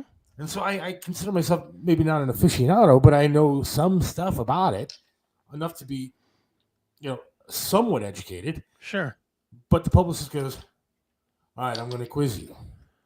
And he asked me a question about The Godfather. Of course. And I'm sitting there and I'm driving, not me, but I'm in the car at least. And so I was like, "Look, I'm driving. I have no idea. It's so long ago since I watched it." And I didn't want to say I've never seen the movie. Then I thought the interview was going to get canceled. What was the question he asked you? The 5 people that died at the end of the movie. Of Godfather 1? Yeah. And you had no idea of any of them. I think I rattled off some names. Some names that were all wrong. Michael Corleone. Michael. I mean, I didn't even the Kay. last names. It was all names that sounded Italian to me. Yeah. I think I lost when I was like a Tito. I didn't know. I was just going off. Come on, there's Mo Green, Carlo, Titalia, Cusano. Who's the 5th one? Barzini. There's your 5. I think I said linguine, spaghetti, pizza, ravioli. I tried to make it sound like, hey. That's hilarious. It is what it is. See, they're gonna see you come. Knowing this, they're gonna see you coming and not even let you in the door. This guy never even saw The Godfather. Look, Stay at out. least I have an in. I know the security guard. Yeah, well, there you go. Well, hey, not that night. I'm on call. I'm working. I ain't helping you out. You haven't seen The Godfather. I'm gonna watch it before we go to that show on right. Saturday the 24th. All right. I will have all the knowledge that I need. There you go. To watch him on stage and to be able to be let into the building. There you go. Perfect. You got to watch at least Godfather 1, if not 1 and 2. How many are there? 3. Was the 3rd one bad? 3rd one's not great. There's a reissue of it. Look, this is how much I love The Godfather. I not only own it in physical box set, but I also own it in digital on my Amazon account, including the recently recut Godfather 3 Coda edition, which takes the bad way that they framed up Godfather 3 when they released it in theaters and reworks it so it makes a lot more sense. So I own all of it. I am a total fan. Yeah. Here we are. I thought we were friends. Now you're big timing me. Well, my entire life is done. Dealt with big time in me. Now that I'm a mob enforcer, I don't have time for the little people anymore. I know you. Yeah. I'm the one who booked the damn interview, and all of a sudden, Chris is going to be like riding with the limousine with the mafia. Hey, I might be working some gas tax or something. As far as I'm concerned, hey, tell me what to do, Michael. All right, yeah. As long as you slide me a couple of bucks. Hey, if he shows me how to have just one of those $10 million months, I'd be happy. Yeah, I got no problem doing some of that stuff on the down low. Yeah, me either. All right, well, yeah, I'm looking forward to that. Again, June 24th, 7 o'clock, Lorraine Palace Theater. Michael Franzese, actually the bigger story, Chris, security guard, Aiken, going to be protecting the mafia guy. Look at that. So if you haven't got your tickets yet, yes, I think it's going to be one hell of a sight, and I think we're going to have a good time. Yeah, we're definitely going to have a good time. It's going to be a lot So of we're fun. definitely going. Yeah, oh yeah, we're definitely going. So even if you don't care about Michael Franzese, yeah. the bigger attraction will be the two of us. Public appearance by us somewhere. Look at that. So get your tickets. I'll be the guy with a fake leg with my phone up in the air. Right. All right, let's take a quick break. We got Tony Musachio coming up in about 2 minutes. All right, cool. Hang on. What separates Triv's restaurant in Strongsville from everybody else? Some restaurants you go to eat the same thing over and over and over. But then there are restaurants like Triv's, where you want to go there every single time and eat something different until you have eaten every single item on the menu. Why? Because the food's delicious, and it has been for almost a quarter of a century. Triv's has amazing food, outstanding service, and an opportunity for you to have private dining, special events, and intimate occasions. You can enjoy a memorable fine dining experience in your own dedicated, intimate space. Visit Triv's in the heart of Strongsville. Call now for reservations, 440-238-8830. Triv's in Strongsville. Joe Burdick custom flags are amazing. Each flag is handcrafted to reflect the imperfect perfection, making each piece of patriotic wall art unique. This is a local small business, veteran-owned and proud. Joe Burdick creates symbolic artwork that is built to last. Display your spirit, pride, and patriotism by calling 440-305-2065 and let Joe's flag serve you. 440-305-2065. Joe Burdick Flags. Let me introduce you to Charlie's Auto Repair. Any car, any truck, any problem, Charlie's does it right. You know how it is. The check your engine light comes on, you put air in the tires, and the light is still on. 216-470-0170. That's Charlie's Auto Repair, 13728 Madison in Lakewood. Charlie can do it all, from small engine repair to fleet maintenance and system diagnostics. 216-470-0170. Charlie's Auto Repair. Let Charlie make your car great once again. Back here, the Seth Williams Show, Chris Aiken on the CMS Network. That's Chris Aiken, Mob Enforcer. I'm sorry. I apologize, the title. On the CMS Network. That's right. Make sure you are supporting the show by subscribing to the Odyssey channel. That's Just right. go to the website, thesethwilliamsshow.com. You can sign up on the link there. Yeah, $4.99 a month. That's all it's going to cost you to get extra bonus stuff. And thanks to our first, 2 people that did sign up already. Yes, we do. Thank you. Signed up, my dad and Scott. So, thank you and thank you. Yes. So we have 2. Well, it's 2 more than we had on Monday, at the beginning of Monday's show, so we'll take it. But make sure you sign up, thesethwilliamsshow.com. And actually, the website looks very nice. I was there today. It looks very good. Yeah.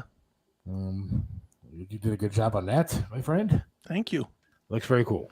When I'm not enforcing the mob, I'm doing tech stuff. Yeah, you are a multi-talented person. Enforcer. That's right. Tech guy. That's right. Pinball guy. Pinball guy, tech guy, enforcer. That's right. Let's go to our food guy. Food guy.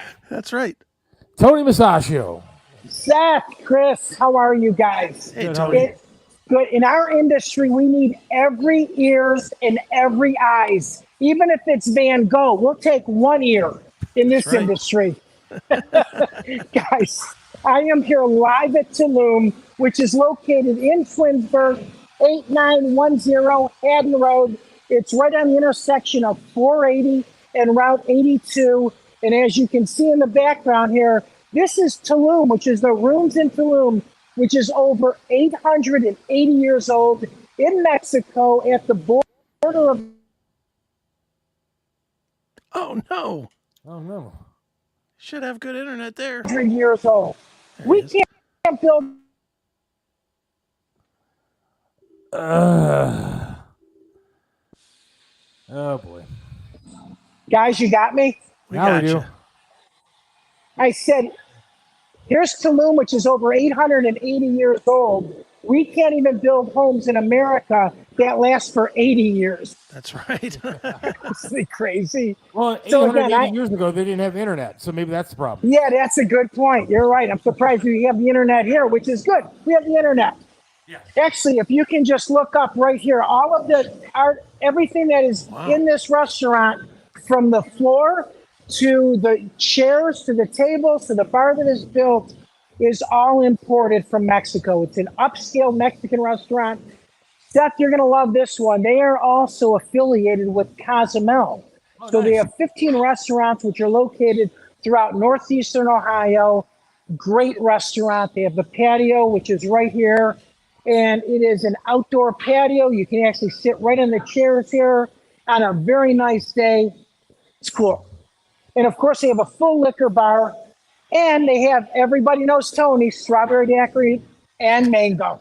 As you can see, I got to plug this, right, guys? That's right. Look at these two spaceman machines. I'm just going to put my head right under. Can't wait till the health inspector sees this one. Don't waste the product, Tony. No, actually, I do need to waste the product. I hope they spill more of it. That's exactly right. So I got to tell you a funny story. On my bottles and on my business card, it says, we spill more product than our competition sells. And I got this logo when I was in Chicago and the product was being made. Now we're actually making it out of Florida. One of the vats, it was a raspberry vat. Now picture this. The vat had probably 300 gallons of raspberry. So there's raspberries, mango, strawberry, lime. I was going through the tour dressed up, white shirt on a tie. The vat broke on the bottom. It spilled all over. I had dots of red all over my shirt, and I was jumping on an airplane. They must have thought I was a terrorist. True story. So again, I'm walking through the foyer here, guys. This is actually was made in Mexico, this fountain. Wow. Unfortunately, they can't get it running. So I think on the back of it, it says made in China.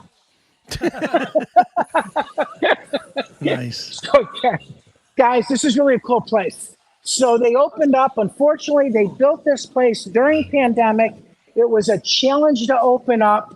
They put a lot of money. And Chris, we had talked about this a few months ago, where you would ask, when is this place going to open up? Or are they open? How are they doing? And again, you know, I'm in the restaurant industry. The challenge has been here. They are finally open. They're doing wonderful. And they're great owners here. So it's really cool. So, guys, let me just go to my table right here. We have, as always, a table full of food. Rice bowl, which has salmon in it and chicken. I have the avocado hour. And I have the chicken salad and avocado. Isn't this wonderful? And guess what? As you can see, the glasses that are in front of me, I've been here since 2 o'clock.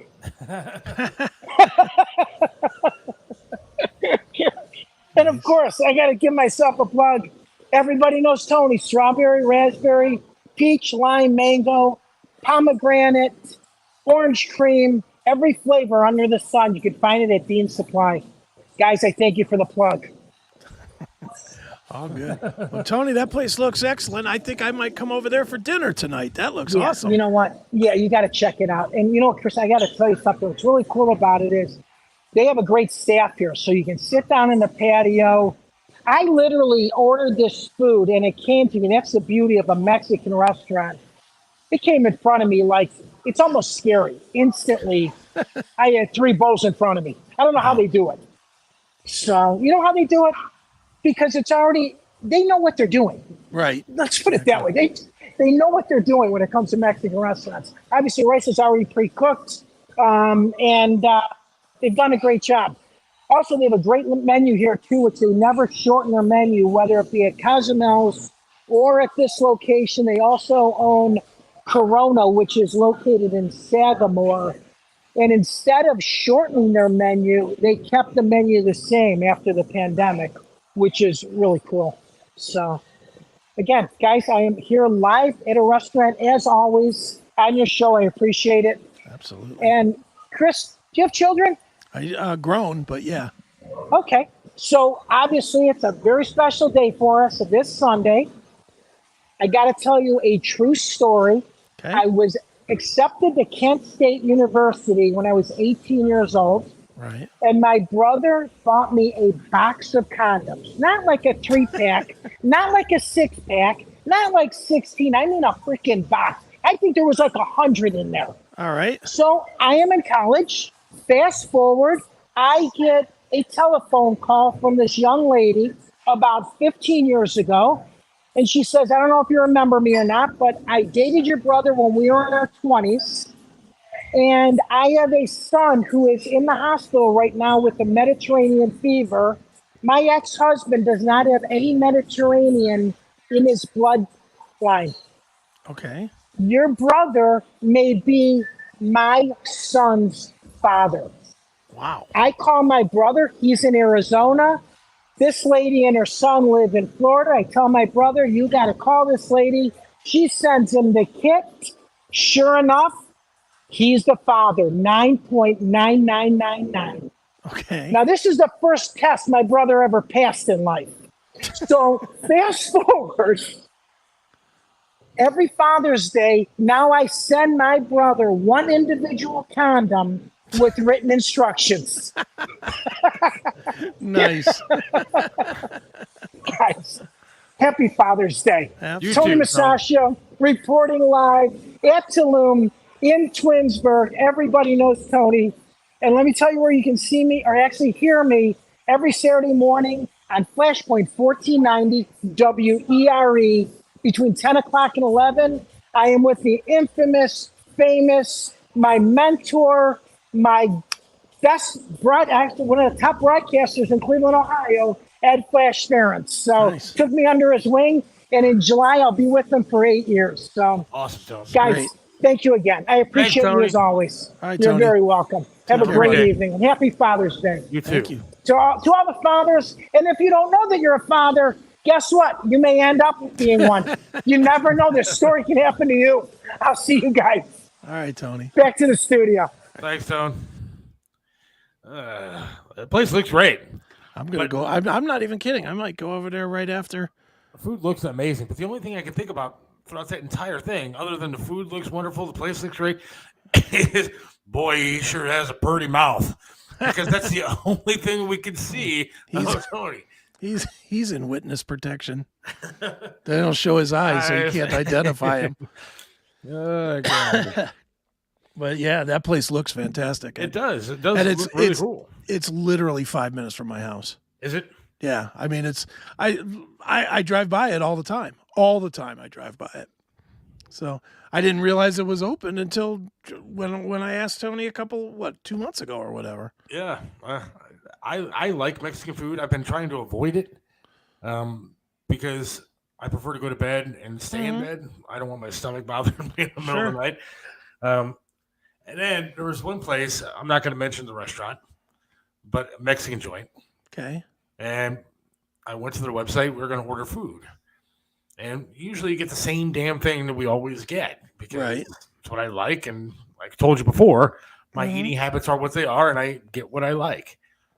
And so I went to the website, looked at it, said, yep, I'm going to get that. Same thing, normal. I call, order it, go to pick it up, and it's $8 more expensive than it says on the website. Oh, boy. And I looked at the girl, and I was like, what the hell is this? What do you mean?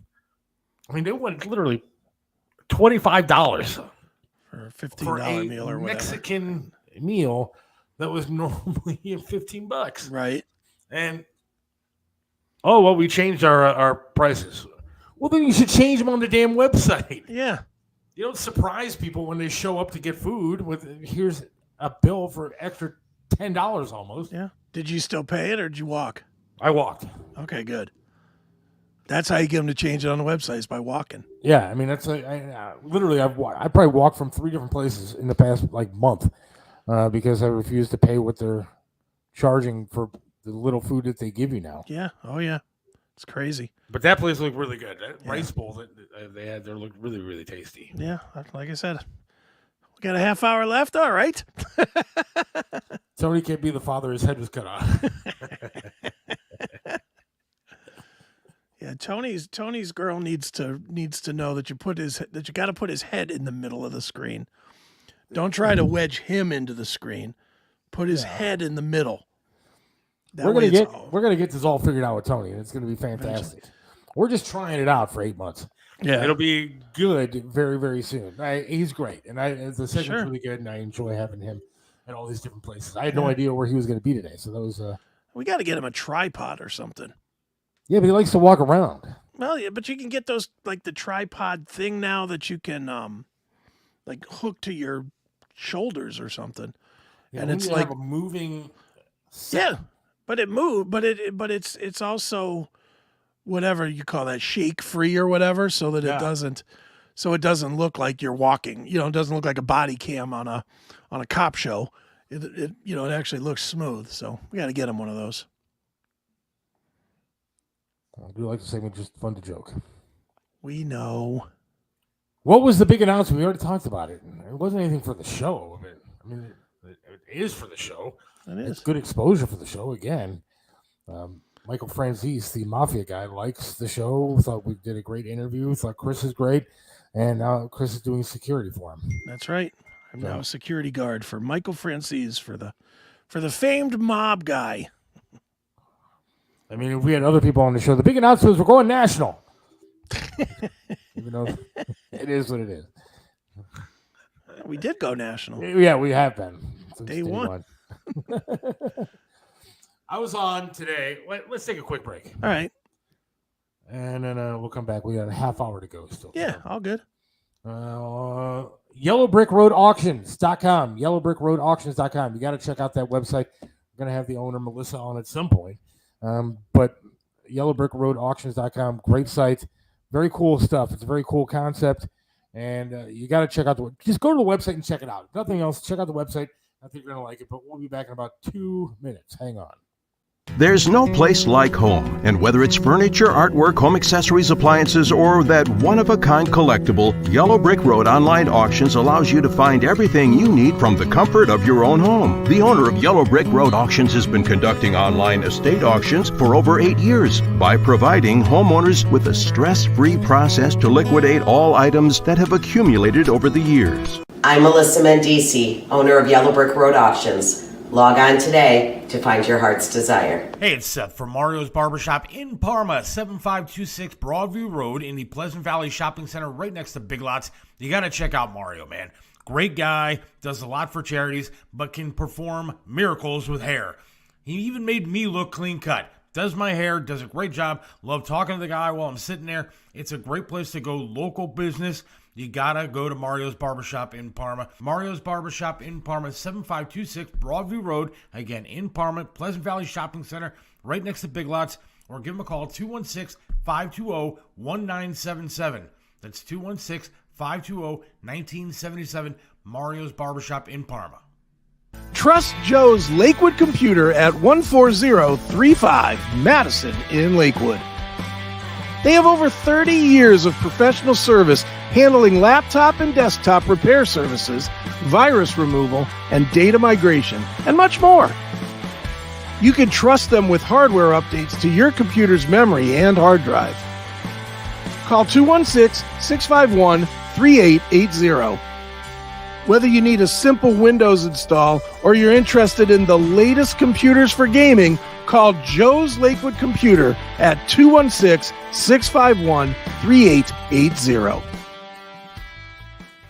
This is Tim Elkhorn, radio voice of the Cleveland Cavaliers, for attorney Will Spiegelberg. Will Spiegelberg is not only a name you know, he's someone you can trust as your attorney, no matter the circumstance. Will Spiegelberg is an attorney you can always count on. Will Spiegelberg is the attorney you should contact for all your legal work. When you need an attorney, call Will Spiegelberg at 216-233-4240. Attorney Will Spiegelberg, a great teammate. 216-233-4240. Right back here at the Seth Williams Show with Chris Aiken on the CMS network and everywhere else. Yes, we are on iHeart as well. You're happy about that, right? I am very happy about that. In fact, still, Scott looking into getting that commercial. I just need to figure out the financial way to do that. Some breaking news here, I guess. Okay. Happening while we're doing this. Marine veteran Daniel Penny has been indicted for the subway chokehold death of Jordan Neely. Oh, boy. Indicted Wednesday for the indicted on charges of criminally negligent homicide and second-degree manslaughter. Well, let's hope that he's found not guilty on that one. Yeah. To me, this is a pressure indictment. Of course. By this grand jury. This is insane to me. I mean, you have a crazy person who's been arrested 42 different times. Yeah. Who's on a subway saying that he doesn't care if he dies. He doesn't care if he goes to jail. Yeah. It's on video. Mm-hmm. A Marine steps up to neutralize the situation. And it wasn't a 20-minute kneeling on a neck of a drug addict, oh, by the way. It was a chokehold to prevent this person from doing harm to others. Mm-hmm. And, oh, by the way, had the assistance of other people on the train. And they're not being charged or not yet? What's that? Are they being charged too? Not that I've seen, no. Okay. But Daniel Penny is being indicted, or has been indicted on it's New York? Manslaughter. Is this New York? Yeah. Of course. Well, of course. I mean, that's what, I mean, you could pick the cities that it could have been, but of course it's New York, and with that ridiculous DA that they have up there, and then when you have all the protests and all the bullshit that people do, I guess I didn't expect anything less out of New York.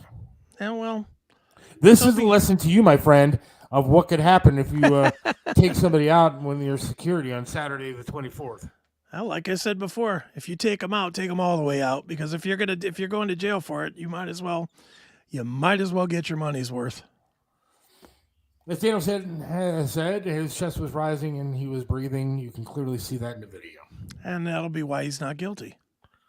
No wonder people don't step up to stop things. And that is pretty messed up anymore. It really is insane what's going on, because I've seen part of my day is spent looking for videos to play on this show. Mm-hmm. I mean, I open up the show every time with a bunch of videos. Sure. That I find throughout the day. And last night I was watching one. I think it was too big actually for me to download. But it was from my phone to this, whatever. And it was a video of, I think, a Steak and Shake somewhere, where a group of teens were sitting where they should not be sitting. The staff told them to move, and it erupted into an all-out brawl.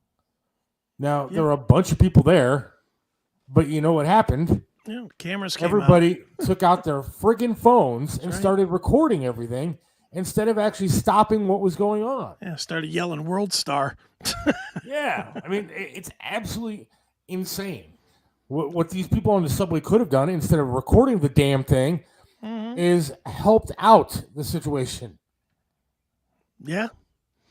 Yeah, we're in a bad time, dude. Everything's a mess. You know, it's like we talked about with Michael on Monday about, wouldn't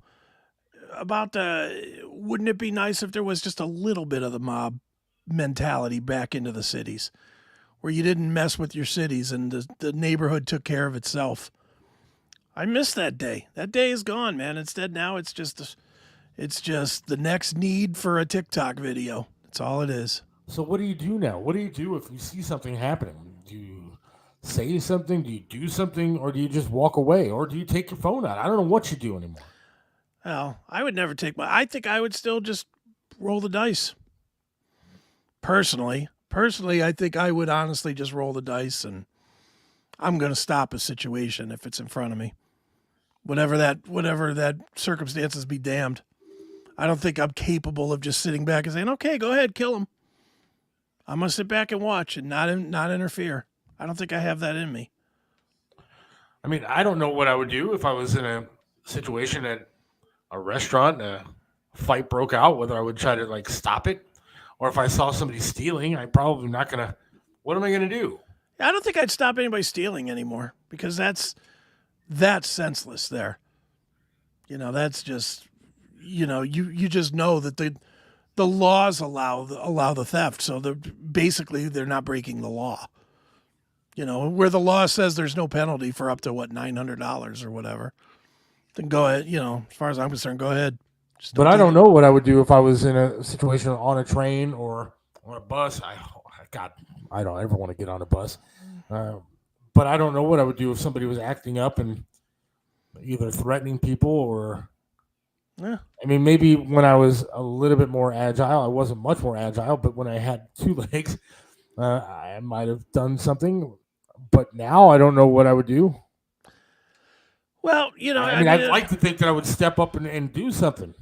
Yeah, you would like to. I mean, you would think that you would. Dude, if that's how you were before, that's how you are now. Honestly, even with the leg not as good as it was, if there was something you legitimately thought you could do, you would end up doing it because your internal morality will tell you to do so. You can't. Nobody. When push comes to shove into something real, nobody sits there and thinks about, well, am I going to get in trouble for this? You just do it. You just, your internal guy in your head just tells you what to do. I mean, I saw a video the other day of a couple. I think it was at Cedar Point, but amusement park. But I think it was Cedar Point, and they had a kid, and they were trying to force this kid to get on another roller coaster. Mm-hmm. And the kid was saying no, he didn't want to, and the kid started asking for help, and looked panicked. You could see it in the video. This kid looked panicked, right? And you hear the mother or whatever she was say, "We don't have to keep you." And apparently this was a foster parent. Okay. And said that to this kid, and somebody was recording it. Now, instead of recording the damn thing, if you see a kid that's in trouble, you see a kid that is asking for help, why don't you do something? Yeah, instead of video. Put the damn phone away instead of putting it on social media. Yeah. And grab somebody. Grab an authority at the park. Follow that family. Yeah, but the problem is that the authorities won't even bother with that anymore. Look at how many, dude, you're a TikTok guy. Look at how many freaking Disney fights there are out there. There's a lot. There's no, again, all of the stuff that we were raised on is gone. That's the part that we don't want it to be true. We don't want to admit that it's true, but it's gone. Dude, when you were a kid, if you were acting up in a store, your mom would grab you by the ear and yank you out. Remember those days when you were 6, 7 years old? I can remember running through the grocery store with my arm out and just knocking boxes into the aisle. Like boxes of cereal or soda or whatever, just knocking it all off the shelves. And I can remember as plain as day, the minute my mom caught me, it was grabbed one ear and just yanking me right the hell out of the store. And then sitting with me in the car yelling at me or giving me a smack with a what do you call it, a hairbrush or whatever she had. Comb. Sandy says recording for evil TikTok. Look, not all TikTok is evil, believe me. There's plenty of things I could show you on TikTok that are very nice. And I'm not talking about the girls. I'm talking about there are some redeeming qualities about TikTok. I've seen, reuniting of families from military members and stuff like that. So there are things you can do that are good for social media. Well, However, where's the good social media you should be looking at instead? That's my question to Sandy. Which one is better? There's YouTube, Daily Motion, Odyssey, Twitter, Odyssey, YouTube, Facebook, and only the Seth Williams Show. Yes, all of it. That's the only good ones. And even those might get crazy sometimes. Who knows? Yeah. You do what your morals lead to. That's right. Yeah. I do the same thing. It's one of the reasons I stopped going to stores, because I kept yelling at people. If someone stealing from a store, I would let employees know they can decide what to do. Yeah. I did that one time. I've done that one time. And I don't like being a narc kind of guy. That's not my style. But I saw a guy, I was at a liquor store, and I saw a guy putting a big fucking Crown Royal bag down his pants. Right. And I went over to him, and basically I was probably being selfish. I just don't want my liquor prices raised. Right. And so I was telling the owner of the store that this guy was stealing, and they let the guy walk out. Didn't even say a damn thing. Yeah, they don't care. They'll just write it off, just one bottle. They don't care. I mean, yeah, it's probably more hassle to stop them than it is to... Well, it's more of a legal entanglement, too, now. But, yeah, the whole whipping out the phone thing is kind of insane. I hope that I wouldn't do that if I was in that kind of situation. I don't think I would. I don't know. You just don't worry about it, man. I mean, that's... Thankfully, I don't spend enough time out in the public to where I got to worry about any of this crap. I stay hidden in my little cave here. Social media is like a lie. It spreads 100 times faster than one truth. It's true. It's absolutely true. Well, now this Daniel Penny is going to be tried, I guess, on these charges. And well, if they've got video of the guy still breathing when he let go, then they're not guilty. Ding, ding. How about this? You should. That guy's a hero. He should be given a medal for helping people, for stopping a crazy person. I agree. How about that crazy person should have been on the streets to begin with? Well, come on. And I know there's a lot of bleeding hearts out there, and I have family members that are some of them. It's mentally challenged. I apologize. But you got to stop these people at some point. Yeah. You got to there's got to come a time where, again, this is what we talked about at the beginning of the show, where we actually go back to having some normalcy. Yeah. We need the insane asylums back to lock some of these people up. Some people just are not meant to be freewheeling in the streets. They're just not meant to be that way. See, the cop came from Euclid. Kid actually asked why he was shot. He had a gun in his hand, and it came up towards the cops. You remember the Tamir Rice thing? Yeah. The kid that had the gun?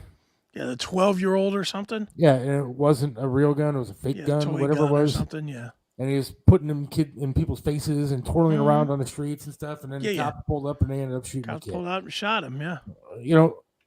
I was able, along with other people that I worked with, to be able to see the difference between some of these guns. I mean, we had cops actually bring in a box of guns, one of which was a pink gun. Sure. And it looked like a toy. The gun was real. Mm-hmm. And you don't know the difference between these things sometimes. No. And, you shouldn't be doing that kind of thing. And a lot of the you real could tell, when we were kids, you could tell the difference between a cops and robbers gun that we were playing with when it was a cap gun, and you could tell when it was a plastic little thing. Mm-hmm. You can't tell the difference now. No. And you have to be smart. Or how about this? Raise your kids to be smart enough to do the right damn thing. Yeah. How about just, in today's world, how about just not be out with a gun of any sort, real or fake? Because you don't know. Look. Here's a gun. Is it real? Is it a BB gun? Is it fake? Is it a toy? What do you think? Can you tell? I can't tell. Nobody can tell. I mean, here it is.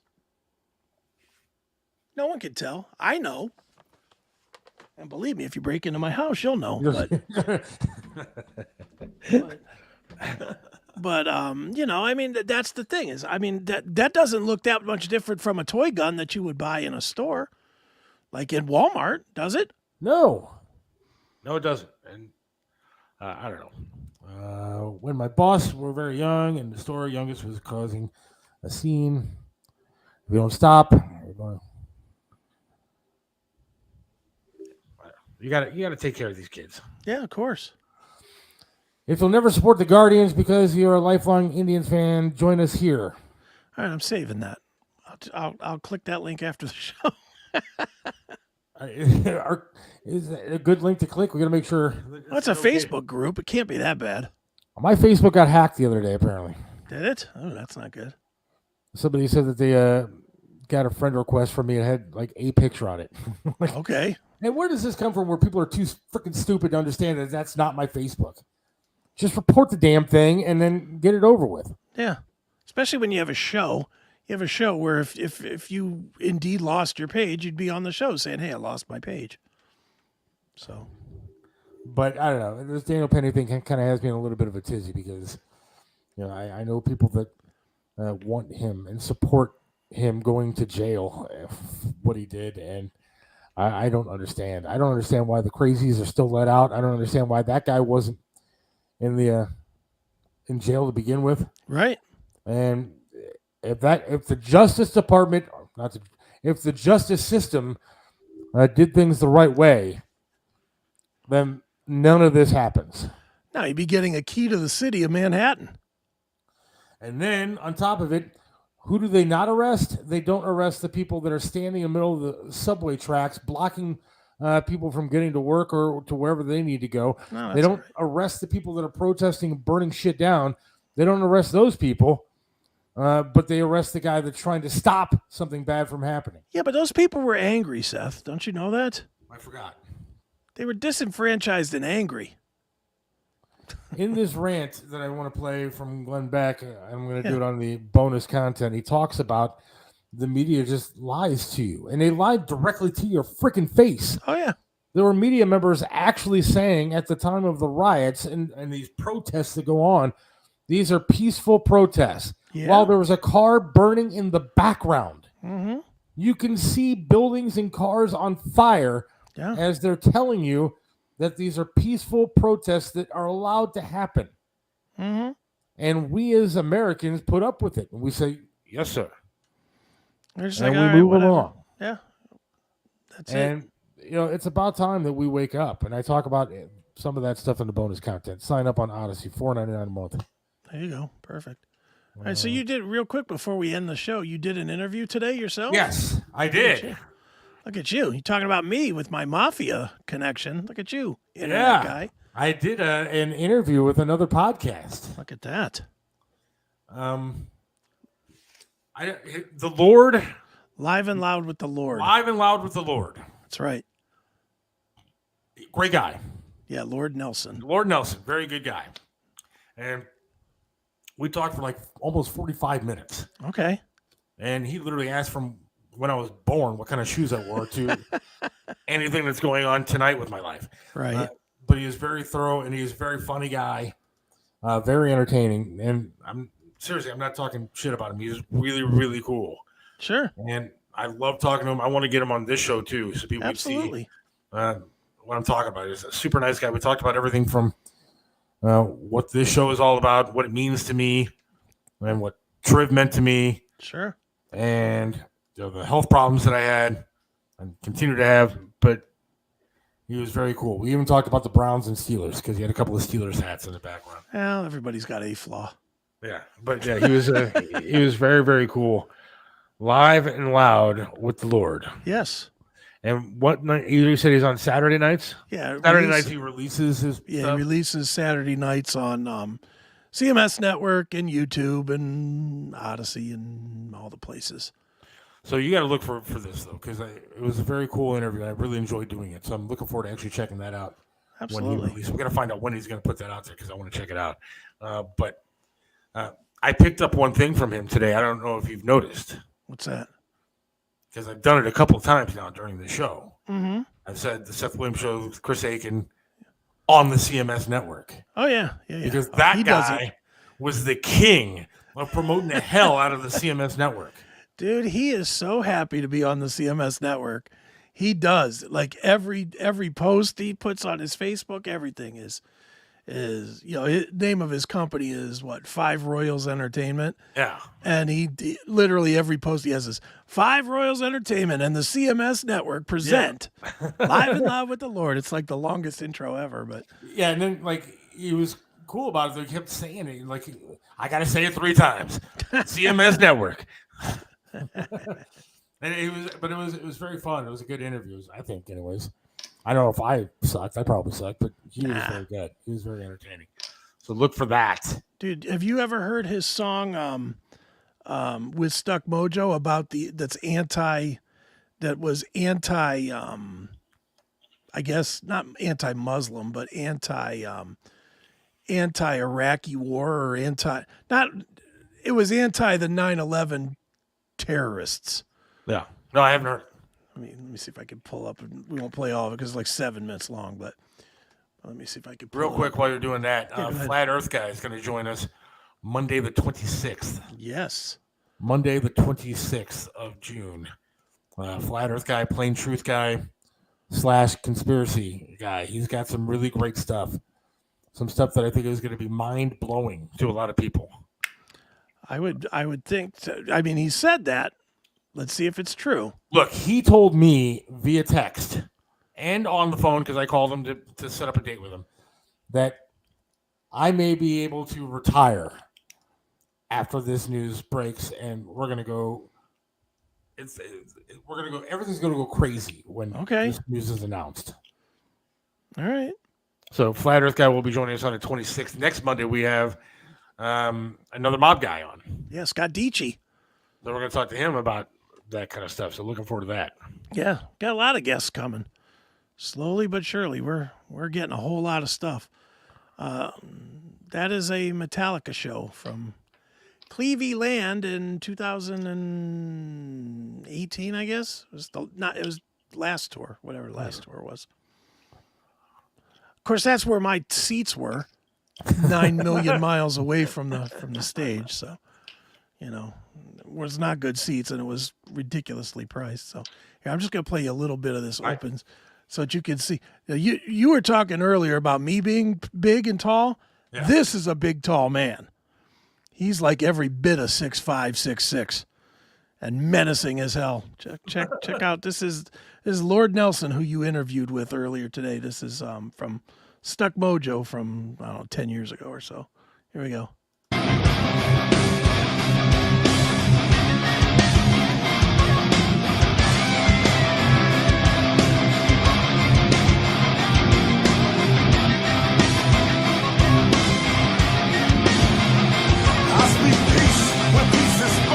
But I speak war when your hate is provoking. The season is open 24/7, 365. Man up, yo, turn the rod. No need to hide behind slogans.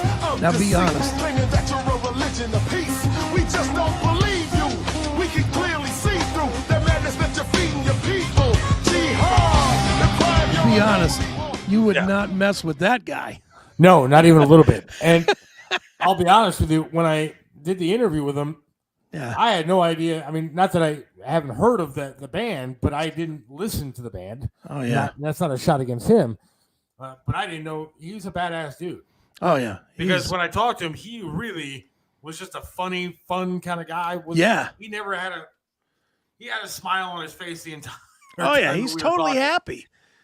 It's weird when you see this. This is like angry. Yeah, but that's badass. That's good stuff. Yeah, that open season, that is mean. That is a mean song to say the least. We're gonna have to get him on this show. Oh yeah, well he has a new band too, so he's got a record done, and I've heard it's really good. So we'll have him on. And then we're trying to get another band for next Wednesday. Yes. Yeah, we don't have word on that one yet, but cool stuff coming. Looking forward to the Flat Earth Guy joining us again, and I'm telling you, this one, he says he has some stuff that's going to change. Okay. Life for us. All right. Well, I'm game for that. I know it's going to change life for me in about 3 minutes. Tulum. There you go. Thank you to Tony Musachio for joining us from Tulum That's in right. Twinsburg. And I don't know what I think I'm having Subway again. That's all I have is Subway. All right, Jared. Hey, man. There's a Jared Netflix special or something on right now that I've been trying to check out, and then I'm afraid to. What kind of porn I'm going to be getting to see? Well, like Jared, you lost half your legs from eating Subway. Yes. There you go. I actually walked around Cleveland Brown Stadium with that guy back in the day. Oh, how when fun. all this stuff was going on behind the scenes that nobody knew about, I didn't know, obviously. But I was literally walking with him around Cleveland Brown Stadium. Nice. I hope it wasn't Kids' Day. Should I be upset he didn't try to touch me? Too old. I guess. Everybody have a great weekend. Happy Father's Day to everybody. Yeah. And we'll be back on Juneteenth to celebrate that day.